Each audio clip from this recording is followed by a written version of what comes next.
नमस्कार, DD news में आप सभी का स्वागत है। मैं हूं ऋतु वर्मा। खबरों की शुरुआत करते हैं, देखते हैं आज की बड़ी खबरें। सुपर स्वच्छ लीग श्रेणी में इंदौर बना सबसे साफ शहर। नई दिल्ली में राष्ट्रपति द्रौपदी मुर्मू ने प्रदान किए स्वच्छ सर्वेक्षण 24-25 पुरस्कार। 4 श्रेणी में दिए गए 78 पुरस्कार। राष्ट्रपति ने स्वच्छता मित्रों के प्रयास को बताया सराहनीय।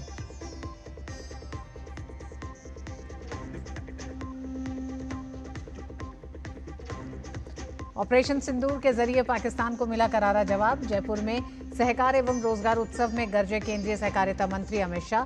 कहा, आने वाले 100 साल सहकारिता के।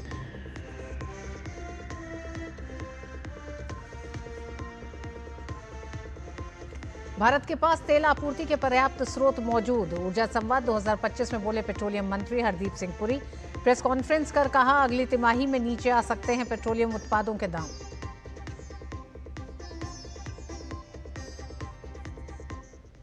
और आइए सीधे आपको लिए चलते हैं विदेश मंत्रालय की प्रेस कॉन्फ्रेंस में। Sir, I am Prashant from Asianet News. Can you give more details on this Nimisha Priya's case in Yemen? How the sentence was deferred? There is a report that a cleric from Kerala named Sri Kantapuram Musaliar had a big role in this to play. So what is the reaction of MEA on this? Aishi.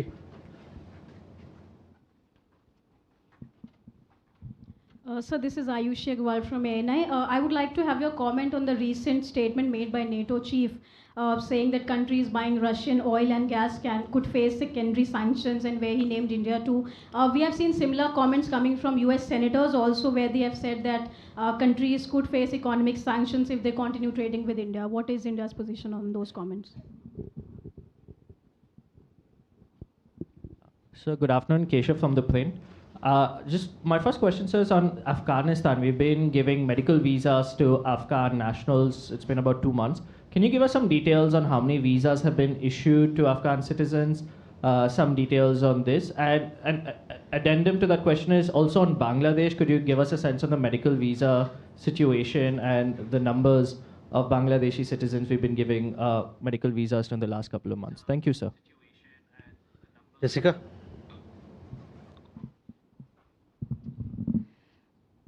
Last month, we also heard from Russian Foreign Minister Sergei Lavrov talk about RIC, and Russia has been pushing, to restart the Russia, India, China trilateral mechanism. Any chances of its revival, and what is the current status? Okay. Elena. Actually, yes. Good afternoon, Elena, TASS News Agency. My question is also on this trilateral dialogue. RIC. What is India's position on this format, trilateral format, and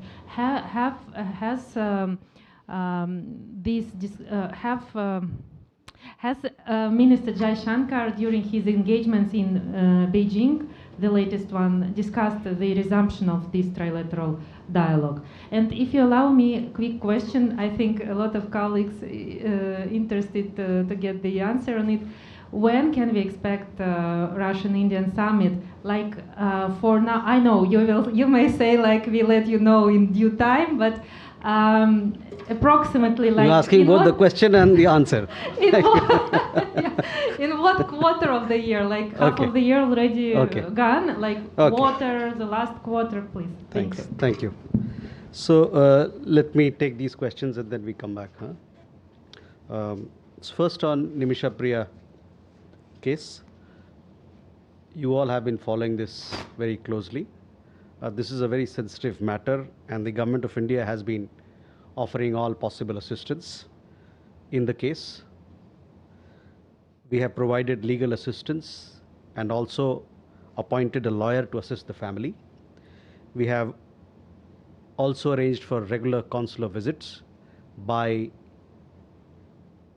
a family, and we are also in touch with local authorities as also the family members to resolve this issue. This included concerted efforts in recent few days to seek more time for the family of Ms. Nimisha Priya to reach a mutually agreeable solution with the other party.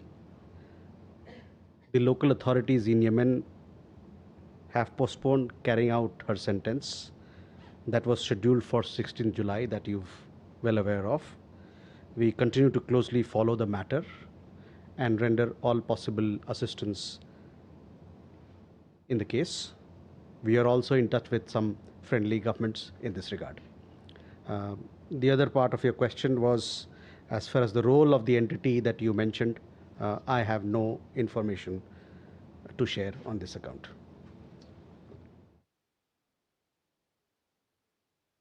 Ayushi, your question regarding NATO chief's articulation. We have seen reports on the subject and are closely following the developments. Let me reiterate, and I've said this in the past as well, securing energy needs of our people is understandably an overriding priority for us. In this endeavor, we are guided by what is there on offer in the markets, as also by the prevailing global circumstances. We would particularly caution against any double standards on the matter. Keshav, on visas for Afghanistan, I think beginning April we started a new visa module. There are 6 categories of visas now which people can apply for. Those details are available on the website. As far as how many visas that we've issued so far, I don't have the exact number, but I'll be happy to share with you next time when we meet. Similarly, with Bangladesh, we have been issuing visas to Bangladesh for various reasons, for various travels, medical emergency included, students, so on and so forth. We are issuing substantial visas. Exact number on that, I'll have to come back to you. Jessica, on RIC, and Elena, your question also on Russia, India, China format. Look, this format, this consultative format is a mechanism where the 3 countries come and discuss global issues and regional issues of interest to them. As to when this particular RIC format meeting is going to be held, it is something that will be worked out among the 3 countries in a mutually convenient manner, and we'll let you know if as and when that happens at an appropriate time when the meeting is to take place. Elena, your question regarding India-Russia summit. Yes, India-Russia summit is important. Last annual summit was held in Moscow. It is time for us to host the summit in Delhi, and the dates will be worked out between both sides in keeping in mind what is mutually convenient to both countries. Can we go ahead? Siddhant? Hi, sir. Siddhant from Beyond. So we saw the EM's visit to China. Now, essentially 2 parts. One on the rare earth issue. Is there a resolution in sight? The second, of course, will the Prime Minister travel to China for the SCO summit?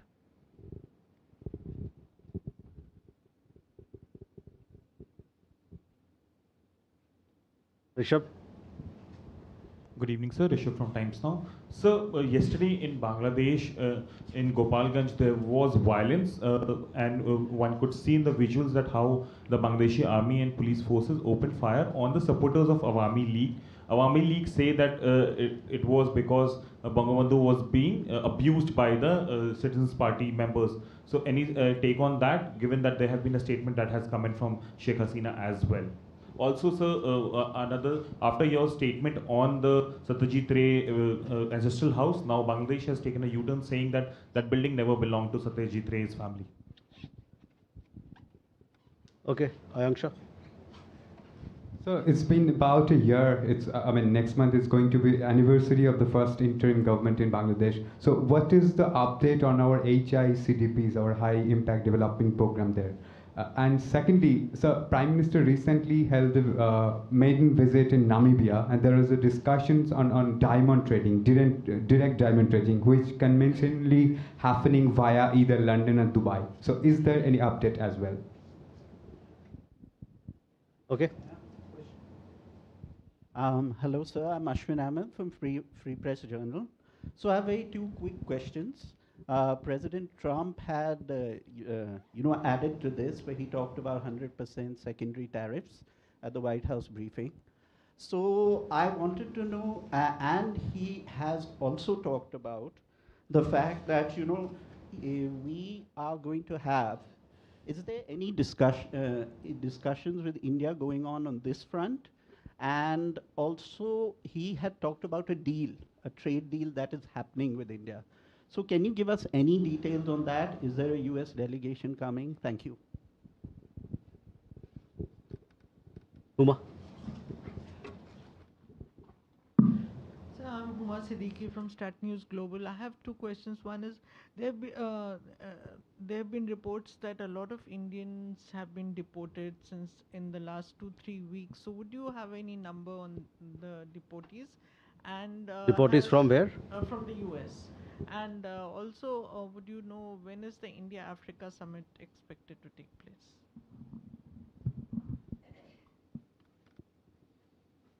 Okay, Siddhant, regarding your question on first on rare earths, you see, we had a meeting of our external affairs minister with the foreign minister of China. Post that, we have issued a press release. The press release also talks about several of the issues that you mentioned. Just want to let you know the concerns of Indian industry are a matter of public record. You would have seen the press release issued by Ministry of External Affairs post the meeting. I have nothing further to add at this point in time on the question that you asked. On the visit of on the SCO leaders level meeting, the SCO meeting is some months away. So these are participation by countries are finalized as per the mutual convenience, and we'll let you know at the appropriate time. Rishabh, on your question regarding Gopalganj, see, we follow all developments in our region closely and take cognizance of what's happening there, and accordingly we take action if required on our side. Regarding Satyajit Ray's building, yes, we have seen a press release issued by the Bangladesh Foreign Ministry. Ayanksha, on Bangladesh, you know our position. We want a positive and constructive partnership with that country. We've had engagements at the leaders level. We'll also had a foreign secretary visiting Bangladesh. We've had meetings between our external affairs minister and his counterpart. And there are several areas of cooperation between the two countries that are ongoing, including development partnership. So that is the context in which you must look at how we want to approach India-Bangladesh ties. On Namibia, Namibia is an important trading partner as far as diamond is concerned for India. We have several diamond companies who are active in Namibia, and we have been exporting from there. Diamonds are being exported from Namibia to India. We are active. We are also active in several other parts of the mining industry in Namibia. Hopefully, in the days to come, we'll do more with Namibia on this account. As far as direct trade, I'm not too sure. These in today's global environment, global trade flows are very complex because of supply chains and the kind of value that is added in different ways. So on direct trade, some of it must be happening directly, some of it via other stations. Ashwin, your question regarding trade. See, this is a matter which is under discussion between the two sides, and as when we have something to share, something is finalized, you will hear it, and we'll also let you know. Can we go ahead? Oh, sorry, Huma. See, since 20th of January this year till yesterday, we have some 1,563 Indian nationals have been deported from the United States so far. Most of these Indian nationals have come via commercial flights. So that is the update, and we, as and when we receive list of people who are to be deported, We confirm their nationality, and once only where their nationality is confirmed, as you know, then we do the documentation part, and thereafter they are sent back to India. But yes, people have been coming in batches, in commercial flights. The last week also we had people who came back. The overall number is 1,563 so far. So in the last 6 months, you can say that's 1,563 people have come back. On India-Africa Summit, we don't have a date as yet. We are in discussion with the African Union Commission. So hopefully, as and when we have a concrete proposal or concrete suggestion from their side, which is mutually agreeable, we'll let you know. Ajay? Sir, good evening. I'm Ajay Banerjee, work with the Tribune. Sir, I seek a clarification from you. President Donald Trump yesterday said that India is about to give access to us, I mean the US, like Indonesia gave access to the US to its markets. I'm referring to the trade deal. Sir, will Trump's words with regards to the trade deal and also Trump's words with regarding to imposition of additional tariffs on Russian oil, will they impact the Indian-US trade talks? Especially the Russian oil with 100% tariffs, we may have to back out from the buying Russian oil. Are we foreseeing that scenario? Hello. Kalol from the Hindu, sir. Sir, when you refer to the local authorities in the Nimisha Priya case, who do you refer to? Are you referring to the Houthis? And does it mean that India is in contact with and dialogue with the Houthis? And is there a change in India's policy towards the Houthis? Rashdi? I know you responded on the NATO chief's comments, but this is about the fact that the US Congress seems to be going ahead with its 500% sanctions, what's called the Russia Sanctions Act. This despite the fact that External Affairs Minister was in Washington. He said India's concerns had been conveyed to the United States, to Lindsey Graham in particular. What is this really? Is India going to take this up further on a diplomatic level, some kind of protest that the US continues with this sanctions bill despite the concerns we've expressed? And also, I think for the 20th time, Mr. Trump has repeated his statement about the ceasefire and also on mediating on the basis of trade to avert a nuclear war. Is there any hope that his comments can be amended in any way? Shivam. Thank you, sir. This is Shivam Patel from Reuters News. I have a query on India-China ties. It's more of a general sort of, I just wanted to seek your view in the sense that Foreign Minister Jaishankar was there recently, and we've seen some developments over the last couple of weeks from the Chinese embassy spokesperson who labeled the Tibet issue as a thorn between India and China. And also the deputy chief of the Indian Army saying that China provided life support to Pakistan during the MEA conflict. When Foreign Minister went to China, did he sort of discuss? Did these issues come up in discussions at all? And in light of these sort of developments, how do we what is the trajectory that we're taking with China? Thank you. Okay. Too many hands today. Please. Just a follow-up question on India-China relations. You mentioned about the issue of rare earths and other trade issues. Could you delve a bit more deeper into the specifics of the conversation between the Indian and Chinese side on the export controls that have been brought in by China on not just rare earths but on specialty fertilizers, and now there's this Foxconn labor issue that's also pending. And secondly, sir, your comments on Donald Trump stating that a deal with India is coming soon in light of the extension that's been given by the United States to its trading partners till August 1. Are we looking at any specific timeline? Okay. So,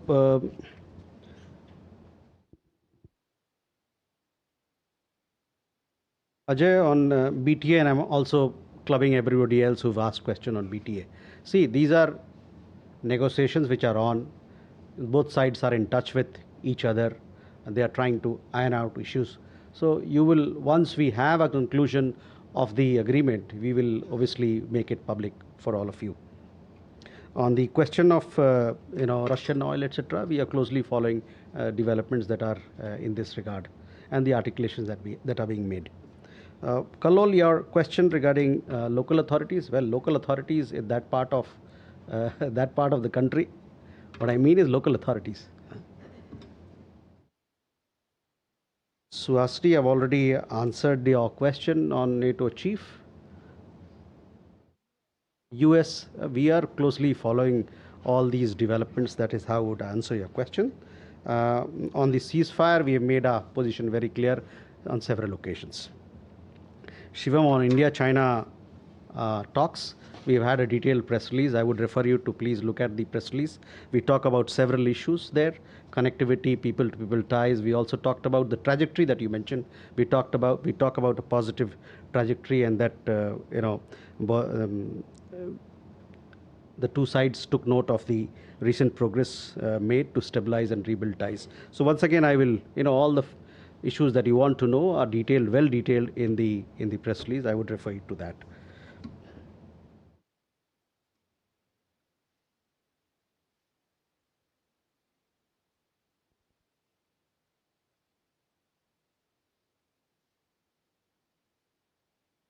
Sumita, again, India-China issues, including trade issues, they are mentioned in the press release, and I also, while answering Siddharth's question, I made it clear that I would like to repeat it again for your clarity.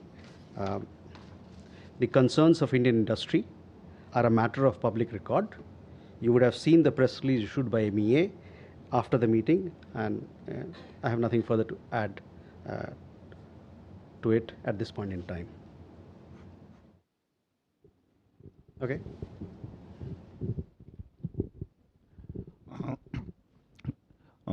I'm Orunim Bhuya from ETV Bharat. Myanmar and Russia are discussing a new economic corridor via India.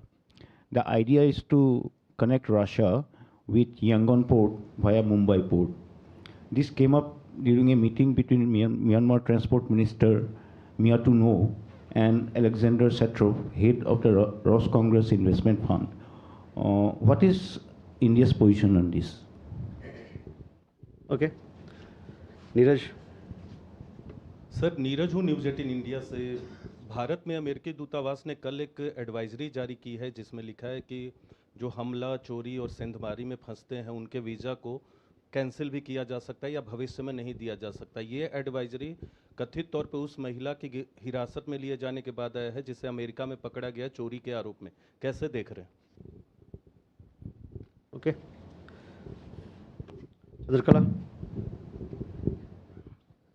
Chandrakala this side from the Republic TV. Sir, just wanted to have your comment regarding the arrest of Indian national in US as far as child porn in US is concerned, and this has triggered in Punjab basically. Just wanted to have your comment on this. How do you see this? Okay. Alexander, I'm with the Russian press. 10 days ago, we had a very successful BRICS summit in Brazil, and we have all seen very impressive Prime Minister Modi's participation in the summit. But we have also heard, in conjunction with this summit, some threats coming from the White House, specifically about imposing 10% tariff against BRICS countries.